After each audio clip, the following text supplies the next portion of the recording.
Okay, so we are live now. Thanks everyone and welcome to this breakout session on Beyond Voting, the benefits of random selection and deliberation. My name is Claudia Chwalisz. I'm leading the work on innovative citizen participation at the OECD, and I'm delighted to be joined today by Peter MacLeod, the principal of MASS LBP in Canada, and Miriam Levin, the head of community action and giving at the Department of Digital Culture, Media and Sport in the UK government. Today's session will talk all about citizens' assemblies, citizens' juries, all sorts of other representative deliberative processes like these, which have become ever more common recently for involving citizens more directly and more meaningfully in shaping public decisions. These are all processes that have been designed in such a way to involve a more representative group of people, to bring in the types of voices that don't often get heard when you have open types of citizen participation, designed in a way to really let collective intelligence to emerge, and that end up resulting in collective and informed recommendations for public decision makers. And unlike most public decision-making that takes place in groups, which often occurs through mechanisms like voting, the aim through public deliberation is to find consensus and to find common ground, getting to a point of what can we all strongly support. So in this breakout session, we'll discuss the benefits of random selection and deliberation together, how they come about to help bring more high quality public decision making and also to strengthen democracy. So I will begin the session by sharing some of the findings from a new OECD report that we published just a few weeks ago. So you're one of the first audiences that gets to hear a peek at this. It's a study of close to 300 representative deliberative processes across the world. So I'll share some of the key findings from that. And then we'll hear from Peter MacLeod, the principal of MASS LBP in Canada, who has had the experience of working on all sorts of reference panels and citizens' assemblies for over 30 of them for the past decade. So he'll share some insights from that. And then we'll pass it over to Miriam Levin, who's the head of community action and giving DCMS in the UK. She is the mastermind behind the UK's Innovation and Democracy Programme. So she'll share a little bit about what form that program took place and what lessons were learned. And then we're going to leave plenty of room for discussion. So I believe that you have an option to submit questions through the chat or through the webpage. So please feel free to submit them all the way along through our presentations, and we'll pick up on as many questions as we can later.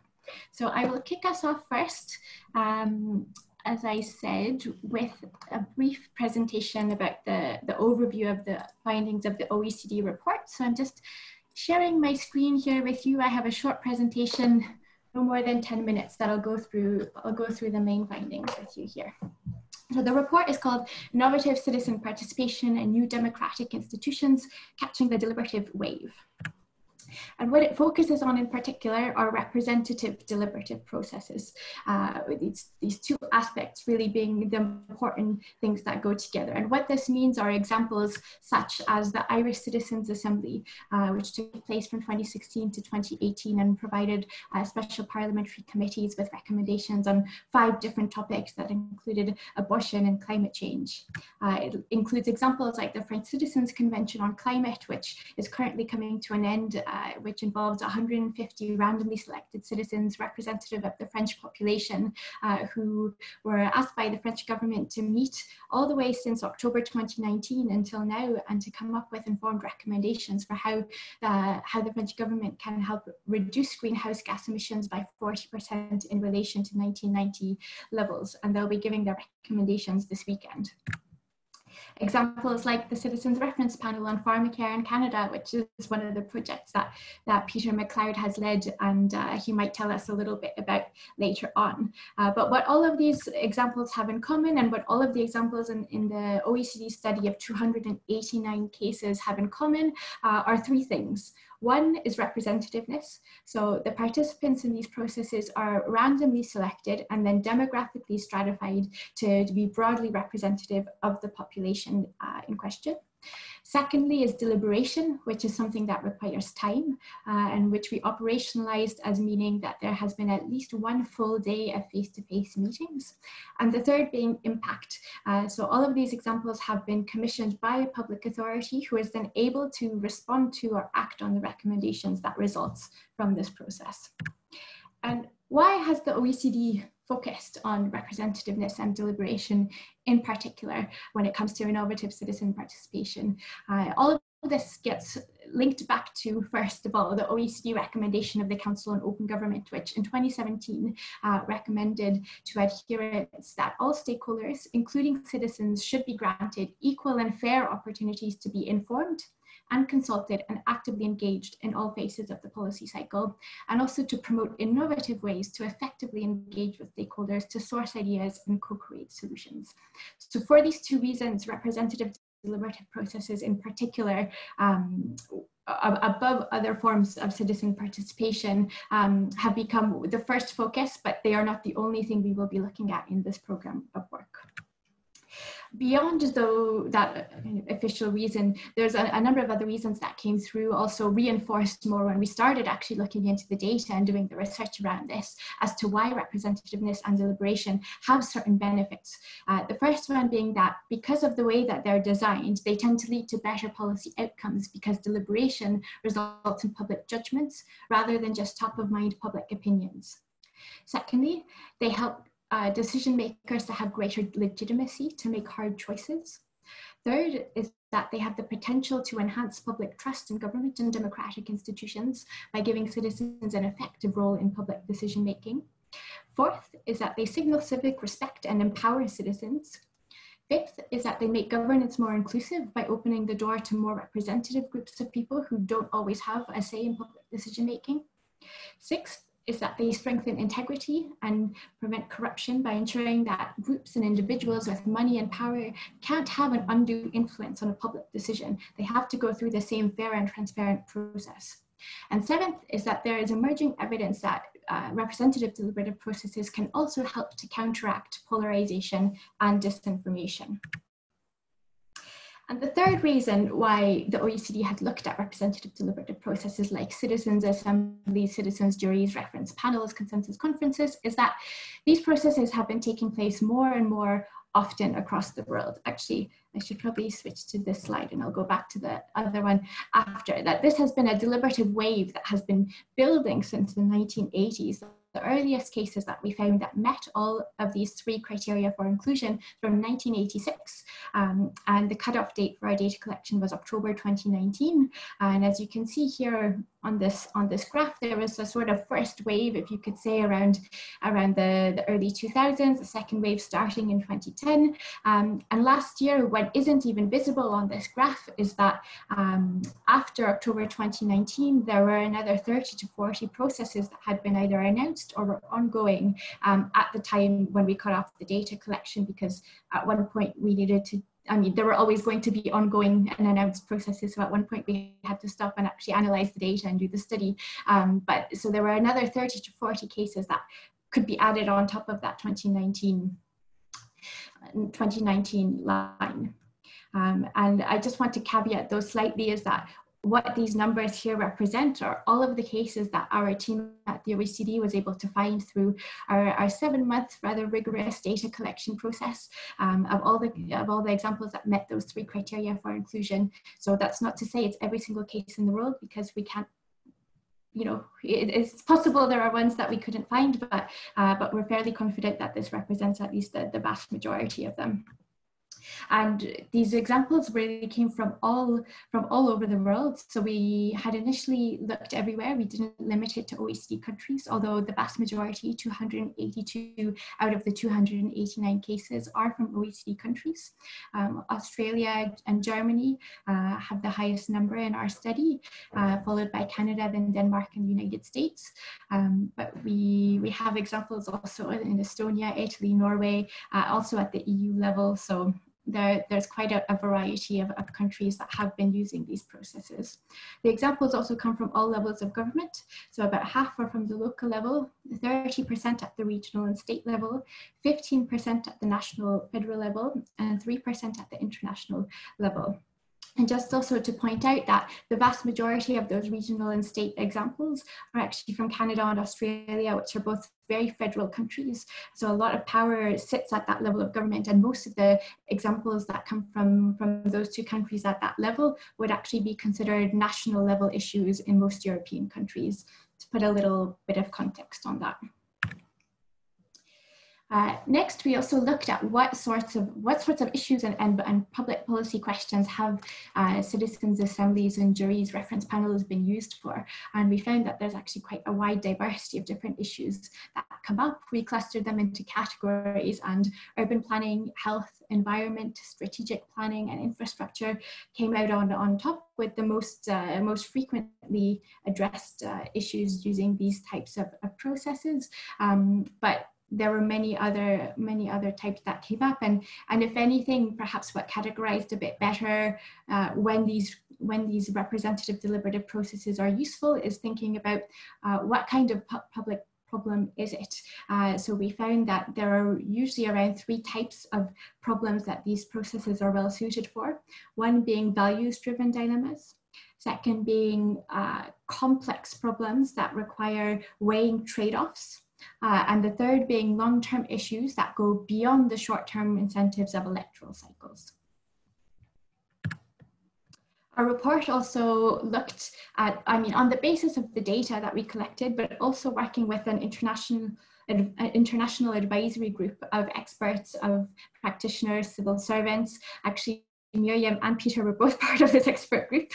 Realizing together, we collectively developed the OECD's good practice principles for deliberative processes for public decision making. Because of the limited time here, I'm not going to go through each one of these in details, but they are all in the report. There's a QR code that you can actually go to and access it directly if you like. But these are really core to the findings, and we hope that they'll be able to help guide both policymakers and practitioners who are interested in developing and organizing these processes in the future. Finally, a key aspect of this report was also looking beyond the use of individual and one-off deliberative processes and thinking about how can we actually reimagine our democratic institutions in a way that embeds these principles of representativeness and deliberation. So we looked at different examples, and we thought about why public authorities would want to institutionalize.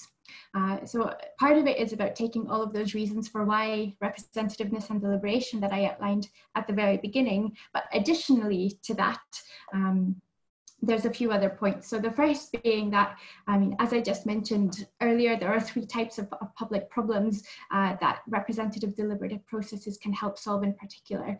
So these tend to be the really tricky policy dilemmas where there's not an evident way forward, and no matter what you do, someone will be a little bit unhappy. So it's about finding the middle ground and finding the best way forward. So institutionalization allows public policymakers to take more of these types of hard decisions.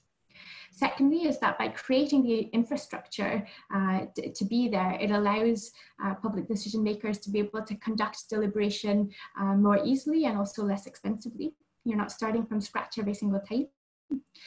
Thirdly, is that I think it's only really over time and with repeated use that the potential for enhancing public trust is the strongest. Fourth, is that that institutionalization helps to enrich democracy by expanding meaningful citizen participation on an ongoing basis. So it becomes a regular occurrence in between elections. And fifth is that it strengthens the civic capacity of citizens, that by giving more opportunities to more people to play a meaningful role in shaping decisions that are affecting their lives, I think in the long term, this is how we might see an impact on people's, I guess, strengthening the overall democratic fitness of society. And in the OECD study, we looked at all of the examples of where of different ways that public deliberation has already been embedded. So there were three main ways of this happening so far. The first being the creation of a permanent or ongoing structure for representative citizen deliberation. So one example being the Ost-Belgian Citizens Council in the German-speaking community of Belgium, where there's a permanent citizens council of 24 randomly selected citizens that has an agenda-setting role. They get to decide on the 3 issues that should be put to citizens panels every year, and those citizens panels recommendations then have to be debated in the parliament in that region. So that's one example. The other route to institutionalization has been the establishment of requirements for organizing representative deliberative processes under certain conditions. So one example of this could be seen as the Citizens Initiative Review in Oregon, where before a ballot measure takes place, there's a broadly representative group of around 24 people who has 4 or 5 days to review all the evidence related to both sides of the ballot question that's up for being voted on. And together, after reviewing the evidence, they put together a list of pros and cons arguments for each side of the ballot measure, which then gets distributed to every single voted with their ballot paper. And the third is rules allowing citizens to be able to demand a representative deliberative process on a specific issue. So this has usually been when there's been enough signatures collected to then force the public authority to hold a public deliberation on a certain issue. So these sorts of rules exist in different Polish cities, and also in the Austrian state of Vorarlberg, where the rule has actually been used once, where citizens demanded a citizens council on land use, and then the public authority organized this afterwards. So I will leave it there. This is a bit of a nutshell of the report and all of the findings in the study. So everything is available at this website that you can access through the QR code there. But I am going to stop my screen share so you can see our lovely speakers. and I'm happy to take questions about the report afterwards, but I'm also opening this up wider beyond just this OECD study. And we will hear first from Peter MacLeod, who, as I said, is the principal of MASS LBP in Canada. He has experience with over 30 of these kinds of representative deliberative processes. The latest one that's been announced has been about 3 national citizens' assemblies on democratic expression as part of a wider commission on the issue. So not sure if he'll mention them, or if he wasn't planning to, maybe he will now. But Peter, what has been your experience from the Canadian trajectory, and what would you like to share with us about that? Well, thanks, Claudia, and it's wonderful to be able to join you and everyone at the Progressive Governance Summit. First, I just want to start by commending you and commending the OECD for the excellent work that has occurred over the course of the past, well, more than a year. Gathering up the 280-some case studies is such an important step. And while in your presentation you talked a lot about the importance of embedding some of these practices, I think the work that you and your team have done around codifying these practices really makes this a landmark report.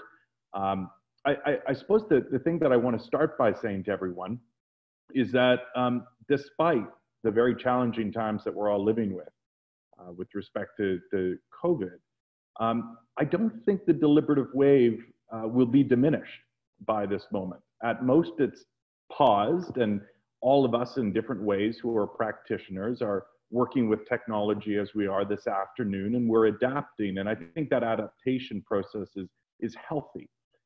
But at the end of the day, just as councils and parliaments will ultimately reconvene, and committees and task forces will get back together, I think we can expect the citizens' assemblies and citizen panels to gather back again. And the best evidence I have for that is, if you can believe it, we sent out our civic lottery packages to 12,000 Canadian households in late February. So that was before coronavirus hit Canada. And like every other jurisdiction, we really didn't appreciate the magnitude of what was going to happen. And I can assure you that you know, being in the social convening business in a moment when the key public health directive is social isolation, left all of us very concerned about the appetite that Canadians might have to participate. And so through the balance of February, through March, and to mid-April, we had our 12,000 letters floating around the country to randomly selected households. And I'm not sure whether it's a case that everybody was just looking so desperately for something to do or an excuse to get out of the house at that point, but we had more than 450 Canadians in every corner of the country volunteer to participate, which basically puts us in the lower end of our typical range for responses. And last night, I'm pleased to report to you that we brought together all of the Eastern Canadian delegates, mindful of the 5 time zones we have to juggle in this country. But we had all of the Eastern Canadian delegates join us for a pre-meeting. It will be the first of 2, and we're still very hopeful that we'll be able to bring people together properly in October, and if not, we'll virtualize the process, and we will get back to the normal way of doing business in our second of the 3 years. So that's just a brief comment about this moment. But what I do want to focus on is the rather unique Canadian trajectory here, because early on in that deliberative wave, of course, Canada was a bit of an early adopter. And we held in British Columbia and Ontario 2 massive citizens' assemblies. The criteria that you set out is 1 full day of deliberation. These were processes that convened citizens from across provinces for more than 6 months on intermittent weekends. It was an enormous ask of more than 100 citizens to look at an absolutely central issue in any democracy, and that's the electoral system.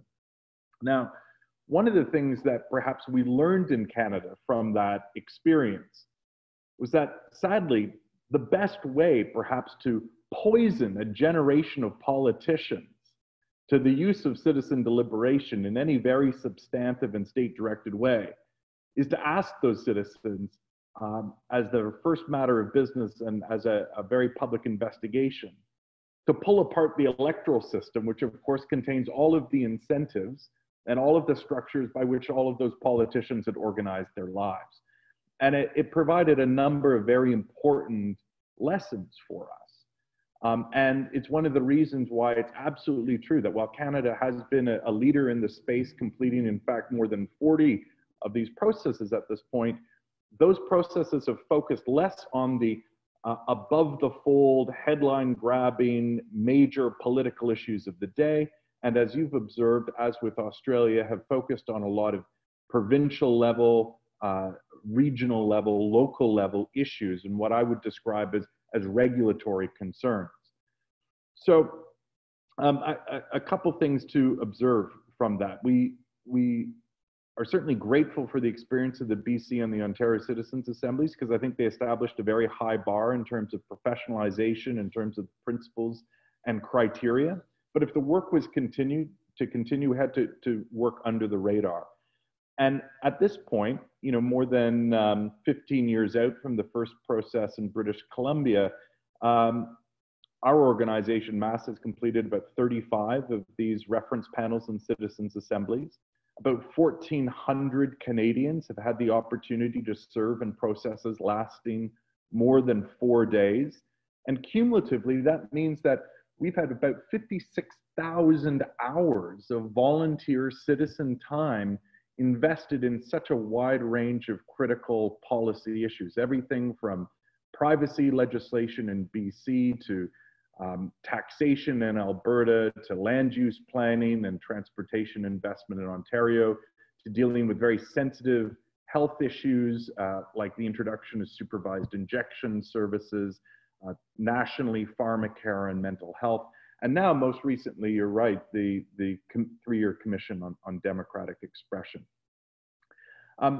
The final point that I want to make is that if we look at the different projects that have been taking place, I think the buckets, the categories you set out are very useful, but I also want to provide another framework for perhaps understanding what's going on, because I think, within this larger deliberative wave, there are at least 3 different currents within it.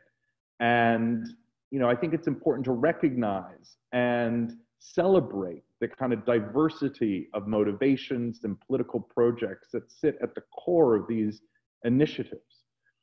So for us in Canada, the focus has really been about seeing as many Canadians as possible have the opportunity to serve. And that means I'm probably less interested in the once in a generation big political issues and much more interested in the workaday regulatory business of the state and seeing all of the difficult decisions that our public agencies, our hospitals and health systems, our education systems need to make, and to see those as a potential venue for citizen deliberation. So for me, bringing this deliberative wave to scale is actually about tracking after the popularization of jury service in our criminal justice system, where most of us may never serve on a jury. Everyone will know somebody who has. And of course, we'd like to make it an altogether more positive experience too. But that means in a country like Canada, we need to move from running 3 or 4 of these a year to running somewhere on the order of 60 to 80 of these a year. And last year, we put forward a proposal that would call on the federal government to create a democratic action fund that would cost on the order of about $10 million and would provide matching funds to municipalities and provinces and federal agencies. But if we were to do that, we would be able to afford everyone the opportunity once in their lifetime to get a brown envelope or a digital equivalent and invite people into the tent and have the opportunity to serve.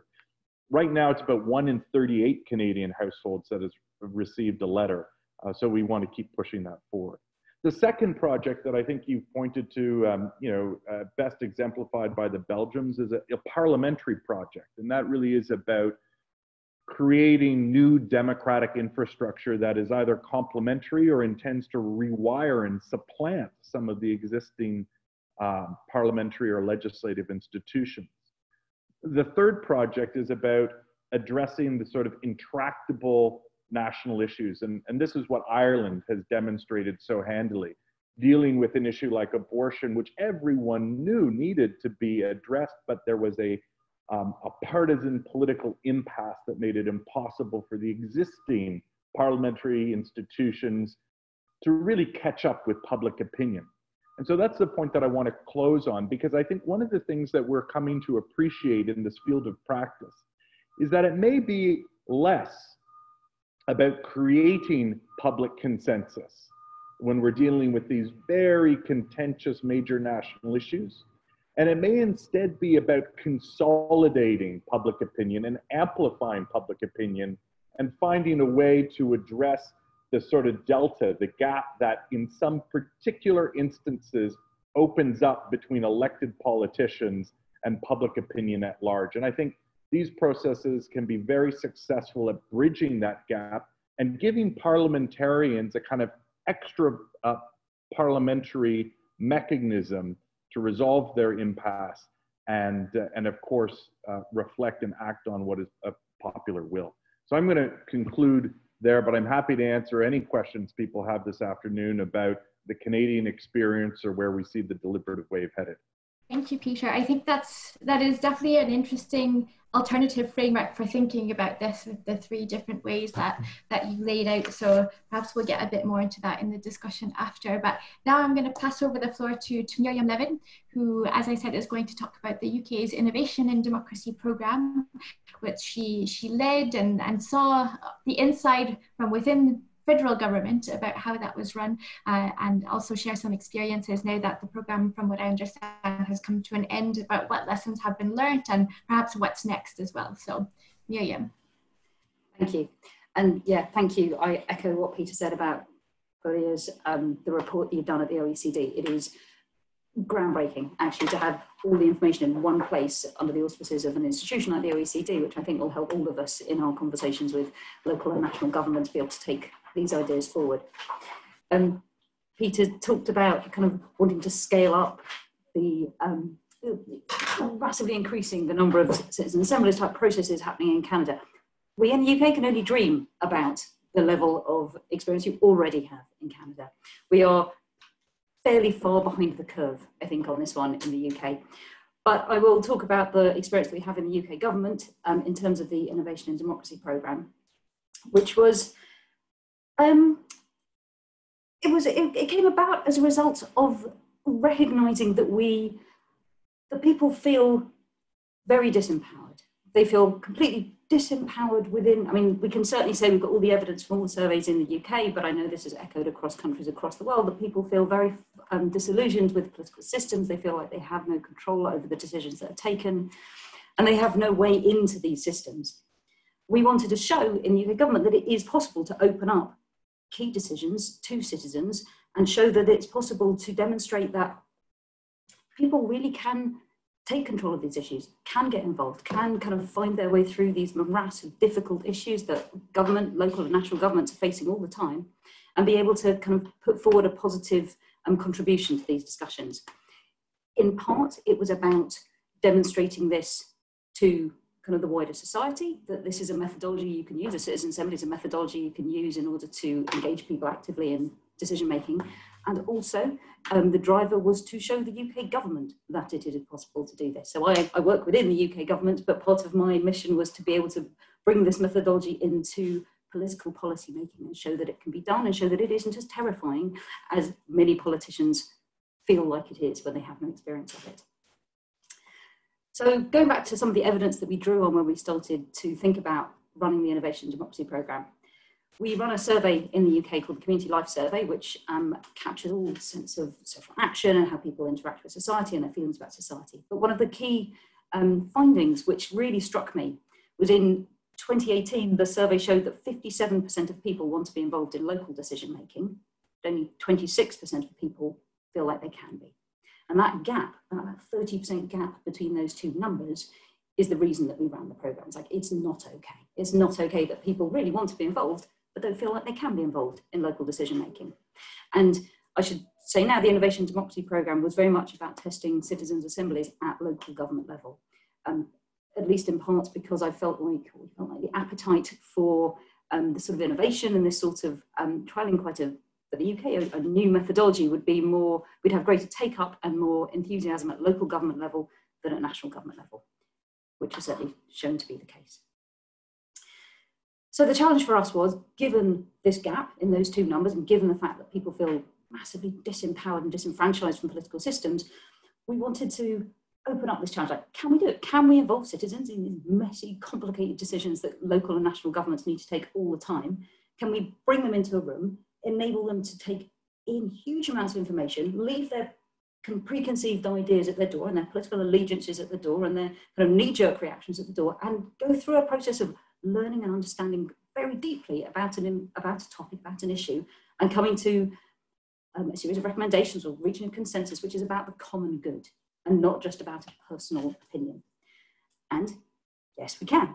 Otherwise, I think the three of us would not be here on this platform today. Yes, this is absolutely possible, and using a process like a deliberative representative process like a citizen assembly is a way that we can do it. So in the Innovation and Democracy Programme, we wanted to test that, and we worked with 3 local authorities, so local government in the UK.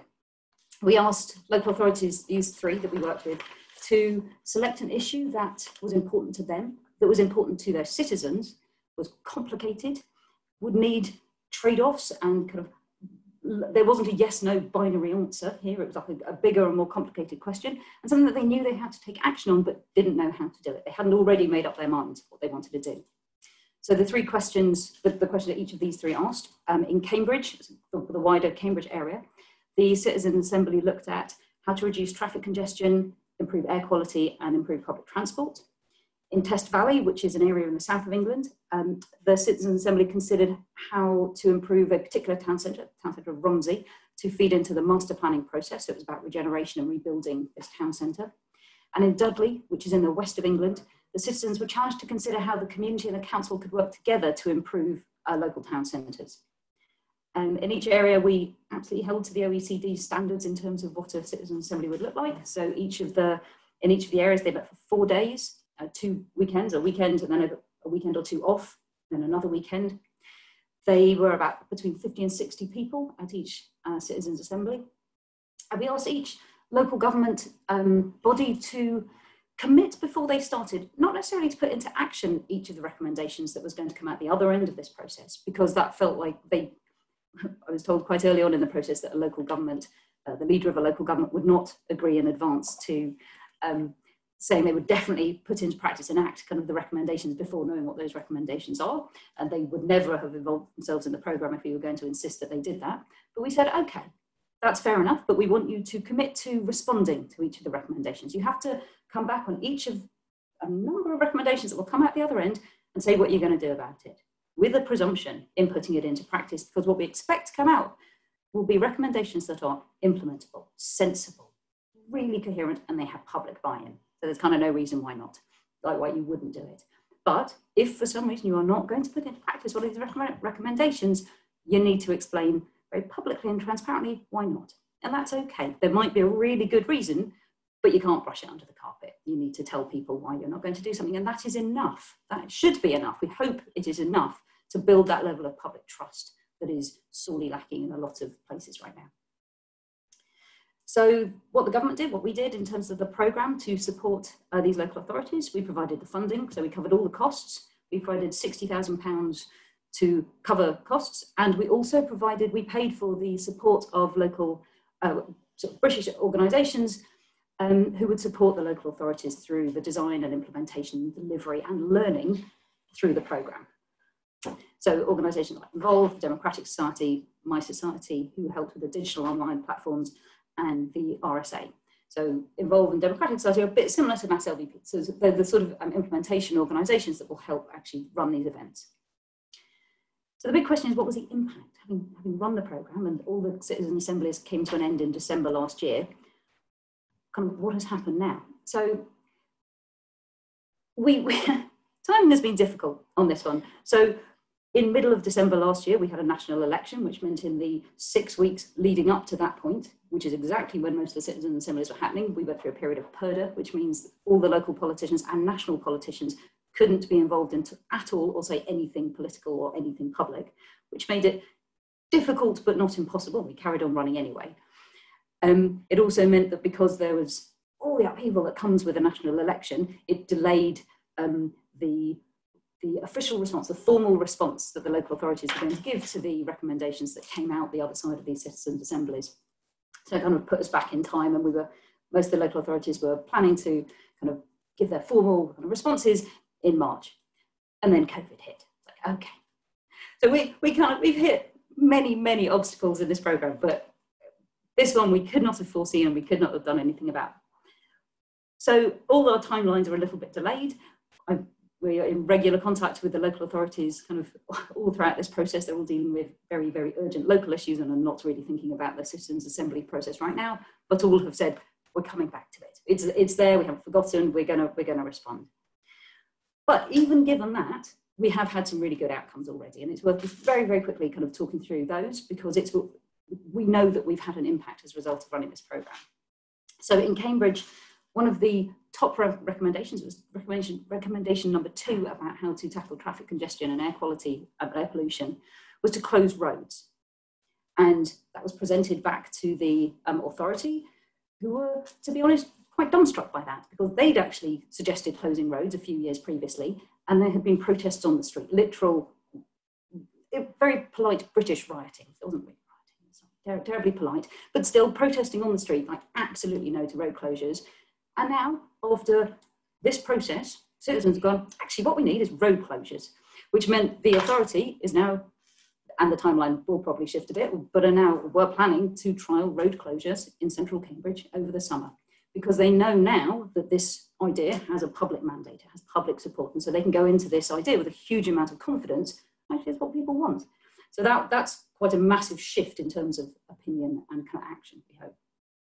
In Test Valley, their citizen assembly was looking at how the local town centre of Romsey was going to be regenerated and changed. And through the citizens assembly, the master plan has changed. It is kind of quite radically changed. So a lot of car parking has gone, new green space, a community centre will be rebuilt. So again, there will be, we hope, real physical changes that will be seen as a result. But in a way, it's more than that. Or rather, it's not just that. And those physical or kind of practical changes are really important. But also what's really important to recognise is the impact that it's had on the people that took part in the process. So we did an independent evaluation of the whole programme, which we're publishing in just under 2 weeks' time. So all of this will be publicly accessible. But the independent evaluators showed that by taking part, people developed personal skills and knowledge. They increased their sense of personal efficacy and social capital. They had a huge increase in their respect for and their awareness of what the local authority does, how it works, and the complexity of political decision-making. Like, it's very easy to sit outside and criticise a local or national government. They're not listening, they're not doing what we want. We always say what we want and nobody takes any notice. Why don't they just do this stuff? Actually, it's really hard. There's really good reasons why governments don't do stuff quite a lot of the time. And actually, being involved in these decision-making processes, you get to see that, and that made a really massive difference. But really excitingly, kind of the one statistic I really like is that 88% of participants said that taking part meant they want to be more involved in other aspects of local decision-making. So this isn't a one-off. These people want to, they've got a taste for it, they know they can make a bit of a difference, hopefully a big difference, and they want to carry on. And what's really interesting is how the local authority will capitalise on that and keep those connections going over the next, any number of years to actually kind of keep that citizen engagement, keep that participation alive. Of course, the real test of any one of these processes is what actually happens at the end of the day, because all the nice words in the world is not going to show that, you invested in this process, terribly sorry, we're not going to close the roads, terribly sorry, we're not going to change Romsey Town Centre. And that will be really difficult. We don't think that's going to happen here, but that is the risk with all these processes, that it can do more damage to trust if it isn't actually enacted, if the recommendations aren't acted on kind of in the long run, because ultimately citizens' assemblies, they're just a tool, and they're only as powerful as the institution that's going to wield them and do something with it. And their power comes from that contract between the state and the citizen that says, if you, citizen, put in the time and the energy and the kind of the wherewithal into participating, we'll listen and we're going to act on what you say. But if nothing happens and nothing changes as a result, then it's just a really, really expensive, time-consuming talking shop, and we don't want that. That would devalue the entire process that certainly the three of us on this panel and the many, many others of us across the world have been trying to work towards all this time. Because I think if you carry out that sort of participation process and you do ignore what comes out the other end, that's even worse for trust. That damages trust even more than if you never tried to open up the question in the first place. Having said that, if you do it right, you can build trust with your citizens and your people. They can massively build awareness of the complexity of political decision-making, and they can really reinvigorate our democracy. And I think the whole purpose of this conference that we're sitting at the moment is absolutely about that. How do we kind of create a really progressive democracy going forward? Wow, wonderful. Thank you, Miriam. Great to hear your thoughts, and especially from inside government. I think it's nice to be able to hear those kind of reactions of how you see the citizens coming to their recommendations, the impact, the two sides of impact being quite important. I mean, especially coming to what you started off your talk with about people feeling disempowered, about not having a way to really influence decisions in between elections, and this being a way to now, I mean, in your evaluation, you actually have the statistic about the 88% who feel like actually they want to continue on. And this links to a question I was thinking about earlier when you and Peter were speaking. Peter, I mean, given you had experience with over 30 of these processes, I mean, one of the things that's quite different from citizens' assemblies and reference panels to other types of engagement is that actually you're asking people a huge amount of their time Miriam, you mentioned the 4 days of the OECD standard, but it ends up bringing people in who have never voted before, who've never gone to a town hall meeting, who've never done an online consultation, yet they come along to this. So, I mean, Peter, what do you think is the motivator for people to be involved?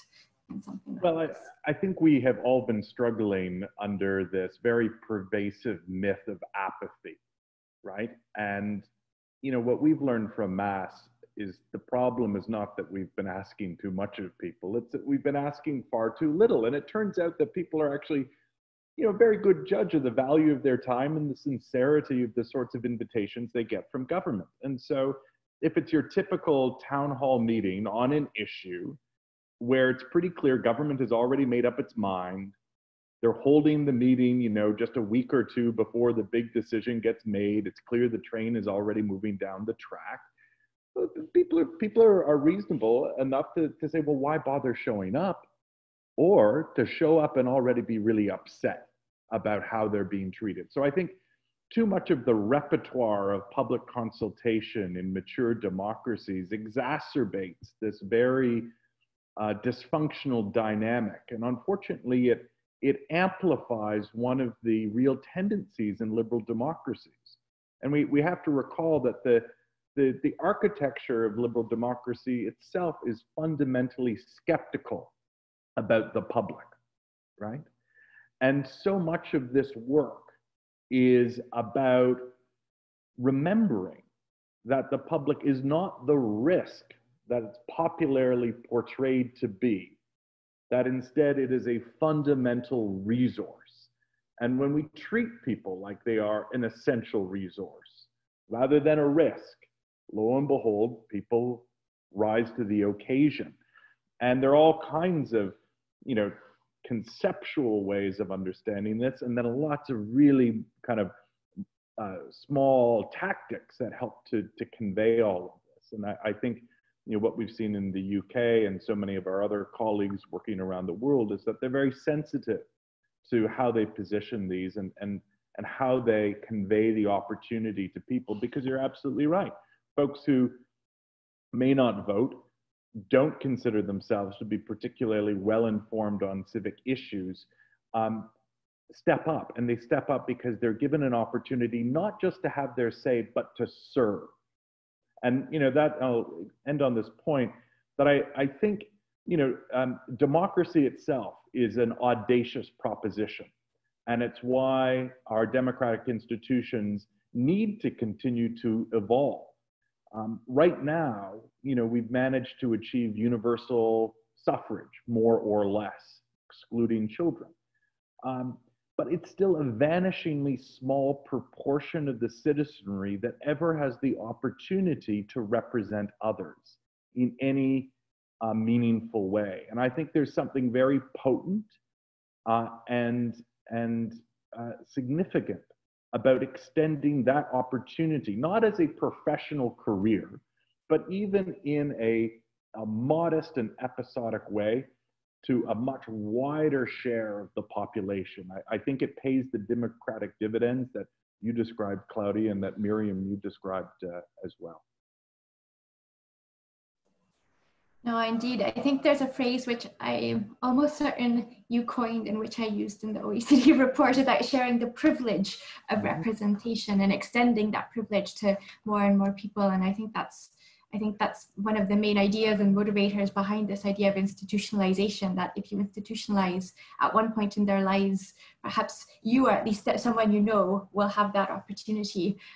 In the case of the German-speaking community of Belgium that I mentioned earlier, as Belgium, where they've implemented the Citizens Council that interacts with the new citizens panels and the Parliament, you know, within a number of years, they expect every single citizen in that region, and not just citizen, actually, it's also residents who can be invited to receive an invitation to participate. And so it's changing that mind frame and also extending that privilege.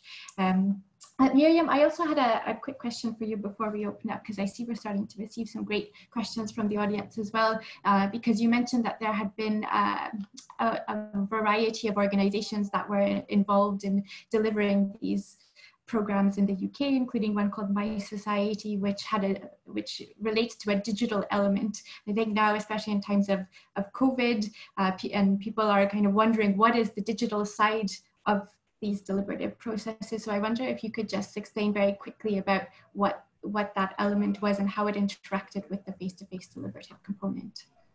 Sure. So the idea was that we were going to have it was all about face-to-face. It was all about the face-to-face sit-in assembly, 4 days in a room. But actually that only involves 50 people. And actually in a local authority with 250,000 people, it's actually a really small number. So we wanted to find a mechanism by which we could actually open it up a little bit wider to at least be more accountable, more transparent, more kind of public in kind of what was happening. So each of the local authorities created either a website or a page on their existing website, which was about the process. We live streamed all the experts' talks, that can be kind of witness sessions within the citizen assemblies. We didn't live stream the roundtable conversations because they had to be kind of closed and private, so people felt like they could say what they wanted. The people who took part were absolutely never identified and never named unless they wanted to come forward as a spokesperson for the whole process. So it was really about kind of increasing transparency and accountability. We didn't, only in one of the three was there an opportunity for kind of the wider public to engage with a question. I think we could have done that more. I think that was probably one of the things we didn't do as much as we could have done in this programme. But in Test Valley, people were asked in advance, we're thinking about what's going to happen to the future of Romsey, Palace Town Centre. What do you think, with a structured question so people could participate in the same sort of discussion before the Citizen Assembly took place, and then their answers formed part of the evidence that went to the Citizen Assembly's members. So I think there is actually an opportunity to do more, and I think because of COVID, because having face-to-face meetings with 50 to 100 people in a room isn't going to be happening anytime soon. And there's a lot of people doing really, really interesting thinking about how kind of digital platforms can work in the future. I don't think the platform exists yet that can perfectly replicate the experience of sitting around a table, like eyeballing the person opposite you and the person next to you, who you would never under normal circumstances have ever met, who might share completely different points of view. We all exist in our bubbles most of the time, talking to people who have opinions very much like our own. And so that experience of really sitting down and talking to kind of others who have really different opinions, that's so powerful and so important in the process. And I don't think there's a digital online conversational platform that can replicate that.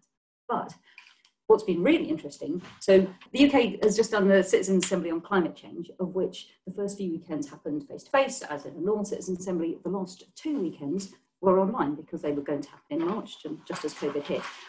Involved the organisation who's been running that, and they were running it on behalf of the UK government select committees. 6 select committees came together to kind of commission this Citizen Assembly.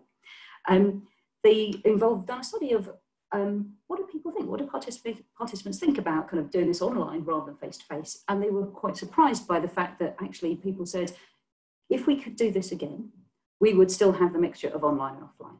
Actually, it worked really well. It saved us the travel. It saved us getting all the way to Birmingham, which is in the middle of the country. People live quite far away. Actually, it was fine. But it really worked because we'd already had 4 weekends face-to-face, and we got to know each other. We built the relationships. We trusted each other. We trusted the process, which was absolutely key to any of this working. But once we'd done that, going online rather, was absolutely fine. So I think there's quite a lot of scope there to take some really interesting lessons from that and to go, okay, so maybe we have a balance. Maybe in future we can't always do this face-to-face, but if we can do a bit that kind of builds that level of trust and kind of connection between people, then we can go online, and then we can have these kind of small group discussions on Zoom and anything else that actually does work. Oh, indeed. Peter, did you want to come in on that as well? No, only that I would agree that I think all of this has made us more comfortable with the idea of hybrid processes, and to think about how we do involve the hundreds or thousands of people who aren't ultimately selected to serve, and to find ways to live stream or record and put online the presentations. The one difference, though, is that deliberation is something different than the kind of survey taking or all of the other important public consultation strategies that exist. And one of the things that I think all of us need to be mindful of is that our critics looking at these processes right now are fast to say, well, it's a flavor of the month, and they'll be right if, as a community of practice, we don't actually uphold the standards and the principles that the OECD has articulated. If we get sloppy, if we cut corners, then the promise of this work will evaporate. And so all of us who are involved, like Miriam and yourself, really are stewards of a kind of public trust around this work. And the second point that can't be emphasized enough is that even though we're talking about representative deliberative processes and believe that they are an important advent and milestone in the evolution of democracy, they are, but let's all say it together, one tool in the toolbox. And there are all kinds of important public engagement methodologies and practitioners whose work is equally valuable, can be complementary, can be integrated, and that none of this is intended to supersede or displace the very important work of just creating a more vital democracy more widely. I think that's a very good point, and something I didn't mention because, well, time is that the majority of the cases that we found in the OECD study, they're also not taking place in isolation. They're usually part of a broader, wider participation strategy. They're usually with another more participatory component, whether that's interspersed with having some public town hall meetings or roundtables, which are led by the participants of the deliberative process, or combined with a survey or a more traditional form of consultation. The idea is rather that it's done in a sequenced way as well, and part of something that's more strategic, rather than having lots of different things happening at the same time, and then citizens don't really understand, well, you know, how is that actually contributing to the final decision at the end of it. I'm going to dig into some of the questions that we've received here. The first one, perhaps, perhaps to Peter, because you've worked on so many of these processes, and so how would you think that politicians can be convinced to introduce more deliberative institutions, though? Well, very quickly, because I think Miriam actually has more direct experience of dealing with some of her ministers in the UK. As I've mentioned, our work is largely for public agencies and institutions. And so I rarely interact with a minister. I'm interacting with a permanent secretary, or what we would call a deputy minister, assistant deputy minister. I'm dealing with the hospital CEO. I'm dealing with the head of a local health authority or transportation agency. And, you know, their calculation around this is different than somebody who is a prominent elected politician that has an explicit platform that they may be trying to deliver, or constituencies and stakeholders to which they need to account for. Broadly, though, I'd say seeing is believing. And the best thing that any of us can do that are interested in seeing this work propagate is not preach. It's simply to invite politicians and other senior public servants to attend and see for themselves the processes that are happening in other jurisdictions. Yeah, I completely agree with that. It's like actually showing by doing. We just got to do it and show that it works and it's not terrifying.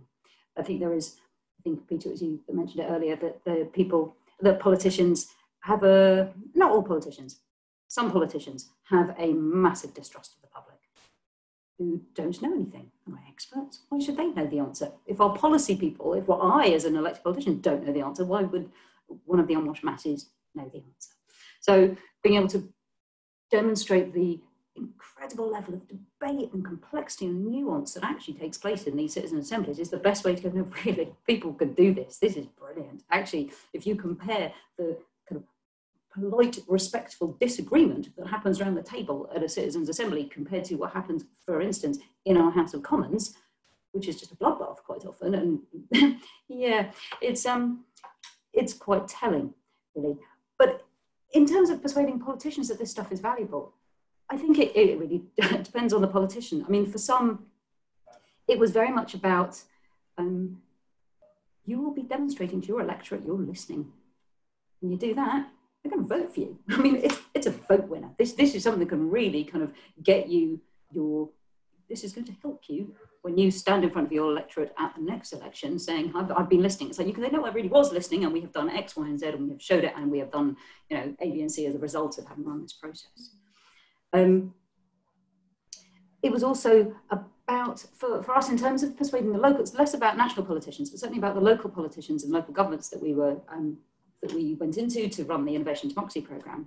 While we said, don't apply for this programme, show that your leader, your council leader, and your political leadership and your executive leadership are behind this idea before you apply, or kind of as you apply.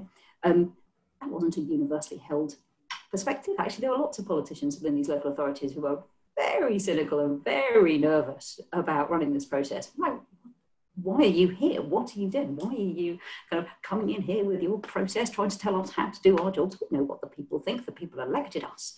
Why do we need this process to prove that, or to listen in a new way? I knock on doors. I know what people think.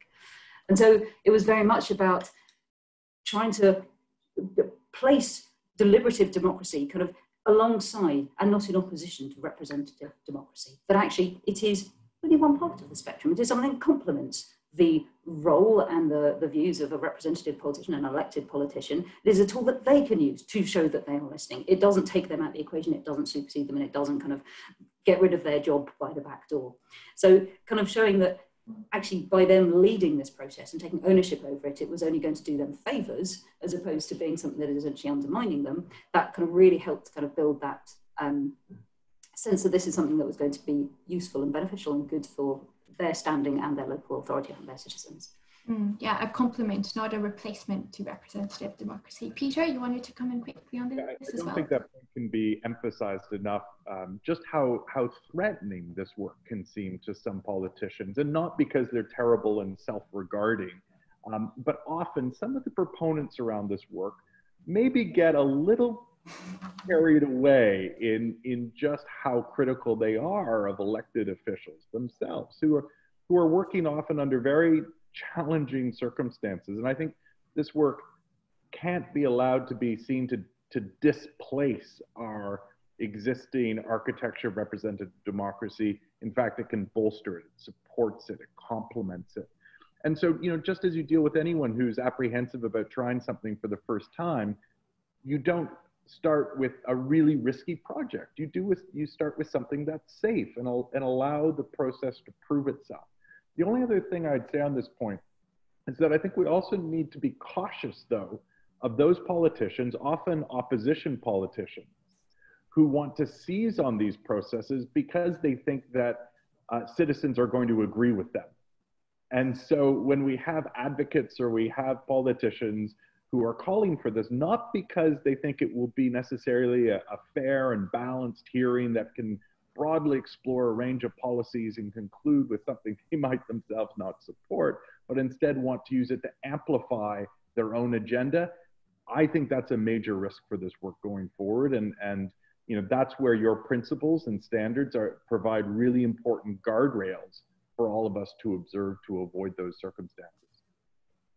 Yeah, I think that's a very good point. To preserve a little bit the standards and to make sure that we don't end up derailing into processes that end up being used to legitimize decisions already taken as well, which, I mean, there are examples of that happening in the past, which I won't go into now. But there's one somewhat technical question, but I think it's actually a very important one that's come up from people about the role of facilitation in the process. You know, what role does this play, and whether it needs to be people who have skills to do this or not. You know, I think that facilitation is one of the core elements that make these processes work. I don't know, maybe Peter, as the practitioner, you want to come in on that, and I'll pick another question from Miriam after. You know, for those people who aren't that familiar with these processes, first of all, it's worth saying that they are extremely labor intensive. And so if you're bringing together, as we typically would, 36 people, there will be a host, there will be 6 facilitators, and there will be a runner, and our clients will be in the room. And typically our facilitation teams are a mix of core staff, but then graduate students at local universities who are the best teaching assistants. And we like that youthful energy. And it's because I also think that facilitation, when you're not doing like high stakes conflict mediation, itself should be a lay skill. It should be a skill of citizenship. And it should be something that we can teach and convey relatively quickly, so long there are a couple of people in the room who can step in if things get more charged or heated or challenging. So, do I think that it's, I mean, maybe I would say this given that I have an organization premised on this as a professional skill, but do I think that it's on the whole a great idea for a community group to sort of purport to self-organize a process and host it? In some circumstances it might be possible, but the thing we have to remember always is that these processes need to be designed for maximum legitimacy. And so it's important to consider what your chief critic would allege and to try and address their concerns through your design of the process. And that includes thinking about the independence and the professionalism of the facilitation team. No, indeed. In the OECD principles, we don't say that it has to be professional, but the point is more that it should be independent, at arm's length from those who have a stake in the outcome, and skilled, that there is some training that goes into who does the facilitation afterwards. Miriam, there's a question that I'm going to put to you that's come up, which I think, I mean, especially given a lot of the protests we're seeing around Black Lives Matter, around climate change, is quite appropriate today, about where you see deliberative processes and their potential to solve intergenerational conflicts, or is this a potential to exacerbate them? So here the examples listed are about climate crisis, health systems, education systems, welfare systems. Well, big questions. What do you think about this? I completely disagree that it would exacerbate the problem. Does that make sense? I think it would definitely not exacerbate the problem.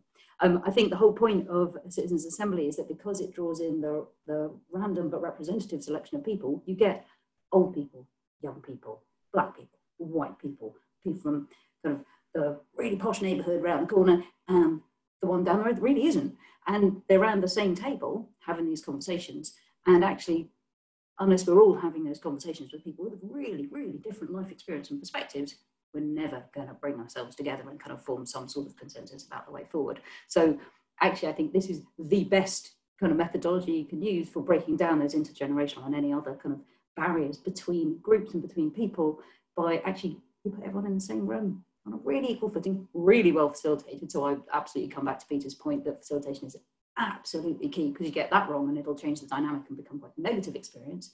But really good facilitation means that you can work through the different perspectives and the disagreements, because disagreement is fine. It's really okay if people come at this from different points of view and really different ideas. But you don't have to reach, we all agree on X, Y, and Z. Actually, the point you want to get to is we can all agree on this range of kind of outcomes, or this series of recommendations, and not everybody's going to agree. But if everybody can agree that the process you've gone through is one that is really fair, really open, really transparent, and everyone had the chance to participate, and it really reflects the views of the whole room, that's okay, even if I personally might not agree with a couple of points of those recommendations. So I think it's absolutely the tool for bringing people together. Thanks, Miriam. I tend to agree with you, especially given the evidence of the different types of issues that have been addressed using these processes. If anything, they help to find the common ground, which, like you say, doesn't mean finding 100% agreement on everything, but finding that middle point of where you can say, I can live with that. Yeah, Peter? You know, it's also not magic. It's just different than how we go about every other public meeting. Because in every other public meeting, we ask people, what do they want? And then if we think we're being really, engaging, we say, solve this problem. Right? What are your ideas for a solution? Let's brainstorm. And that's a terrible way to build consensus. So when we talk about deliberation, for people who aren't familiar with the core methodology, you don't start talking about the problem. You don't start talking about brainstorming solutions. You start with values. What can we all agree on? Then together you diagnose the problem. What are all the issues at stake here? Then as a group you say, okay, amongst all those issues, what are our priorities? And so along the way, you're creating the basis of that eventual consensus. And so, for those who haven't seen processes like this before, I know it can seem a little pie in the sky that you bring strangers together and you say, solve these intractable complex issues. But the methodology that sits beneath the facilitation of moving from values to issues to priorities to recommendations is absolutely key. And of course, is a practice that it extends well beyond just citizen deliberations. It's something that any kind of mediation, typically will follow. And so to describe all of this as citizen mediation as much as citizen deliberation is possibly equally accurate. No, I think that's a very good point. And I think it's fair enough that sometimes people have trouble believing, but it comes more from, I think, their experience of attending perhaps a town hall meeting or being on that end where they see like, this is the way the public comes together and that's how those meetings happen. Whereas this is very, very different. in the way it's designed and in the way everything happens in the room. I'm conscious we have only 5 minutes left for our session, though. I wanted to pick up on a question that was raised about political parties, though, about how deliberative processes can be used in their operations, both internally and externally, and with the public at large. I think it's quite interesting, and probably given the audience here, which is, I mean, from the Progressive Governance Summit, so people from progressive parties all over Europe and elsewhere. I mean, I think, Peter, you worked with some parties in Denmark, if I'm not mistaken. I actually also spoke with someone from the Agora party in Brussels, from the regional Brussels Parliament this morning. And that's one MP who's elected from a party who's campaigning and who is pushing for institutionalizing citizen deliberation through a permanent citizen body like the Citizens' Council that was established in Oecd. And in the meantime, while they're still trying to convince other parliamentarians about this, what they've established is a Brussels Citizens' Assembly of 89 randomly selected citizens who at the outset helped them identify a first issue that they wanted the MP from this Agora party to bring to Parliament, and heard from experts on that issue, heard from stakeholders, associations, different groups, started preparing their ideas and proposals, and then the idea afterwards is for a more coherent set of proposals on that issue to be put forth into Parliament by the MP elected for this party. Now, things are a little bit delayed in their process again because of COVID, so that should have already happened with the first issue that had been raised to do with housing in Brussels. But that's one of the few examples that I know about parties using this. Afterwards, I don't think there's anything that would prevent parties, or actually other organizations or companies or other associations, to use these same principles of random selection, of deliberation, to inform their decision making. But Peter, do you want to quickly jump in about your experience working with the party? I think that's exactly right. I mean, any large organization has to make difficult decisions that affect multiple constituencies. So do I think any of this work is very well suited within unions and cooperatives? Do I think it's suited within large companies? Fundamentally, though, whether we're talking about corporate organizations or political organizations, we're talking about leadership.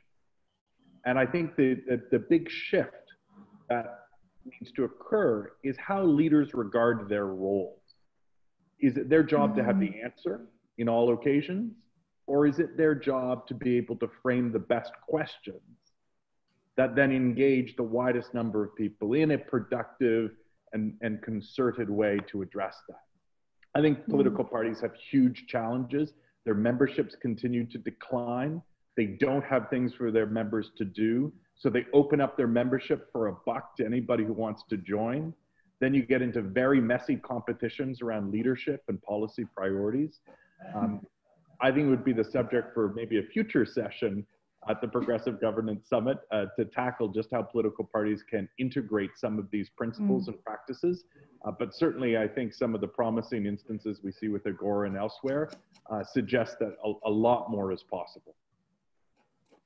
Great, thank you, Peter. And I've just been told we can go over by 5 minutes, so I wanted to fit in one last question directed at Miriam, which is one of the questions we received earlier on, but I'll come back to, about if you think deliberative institutions can help foster greater diversity in democracies. Because there's a few ways you could interpret that question, but what I understand is greater diversity in the representation within our. Yeah, it's about hearing from, I agree. It's about hearing from people who don't usually get involved in these sort of processes. The person who would never fill in that council survey, who would never go to the town hall meeting. And we know all the evidence says that the greater the diversity of the people thinking about an issue, the better the solution you're going to come up with. Because if everybody's kind of white, middle class and male thinking about a problem, you're going to come up with a particular set of solutions which really work for the white male middle class population and not necessarily for anybody else. So you need that kind of diversity of opinions in the room to reach kind of a much better, much broader kind of understanding of the issue and the possible solutions. Yeah, it's not only more democratic, actually, as you're saying, it's actually about leading to better decisions. Yeah, it really is. I want to come back on something that Peter said before, being about leadership, which I think is absolutely true. I think it's about leadership and I think it's about power. To me, all this all these conversations we're having, all these processes, it's about it shifting where the power lies. Because we have a well, I can only talk for the UK, it's very top heavy. We're really top heavy where the power lies. And actually, everything we can do that kind of shifts the power down towards the people who are actually at the coalface and the leading edge of these problems and issues that we're facing, the better it is for our country, the better it is for democracy, the better it is for kind of sort of solutions we want to create that's going to be better for the most people. So I'm really interested in kind of this notion of kind of where power lies and how do you shift that. And it absolutely is about leadership, because I think the strongest leader can go, okay, I can relinquish power. I can get rid of some of my power. I can hand down. I'm that confident in the process that I don't need to hold tight to my power. I can pass it down the chain to the to the most local, to the kind of to the nearest citizens as possible, to citizens. No, indeed. And I think it's also, it ends up being a demonstration of trust through actions, that actually there's a trust in the abilities and competencies and ideas of all of society to be able to come up with good solutions and good ideas to the problems that we're facing. It's not just the talk about it, but it's the action. So hopefully over time, I mean, we're seeing more and more of these processes taking place. I think there's more interest in these ideas of how do we embed and institutionalize. So, I mean, there will always be instances where we'll need one-off processes, but how can we move away from depending always on the political will of those politicians who have that trust already, or those civil servants who have that trust already, and to embed it so it becomes just a normal part of the way we do things. So I'm going to wrap up here and leave it there.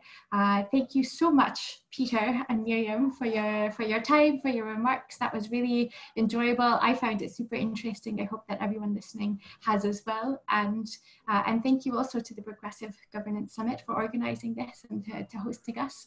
And yeah, thank you everyone, and have a good evening or good morning, good rest of the day, Peter, those on the other side of the world. And hopefully we can keep these conversations going. I know at least on Twitter, a lot of the back and forth around this and from the OECD report has been with the hashtag #DelibWave.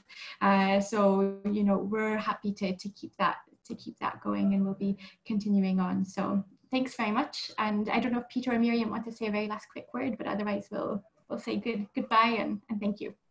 Just goodbye, and thank you so much for having us. Yes, thanks, Claudia. Thank you. Okay, wonderful. Thanks very much.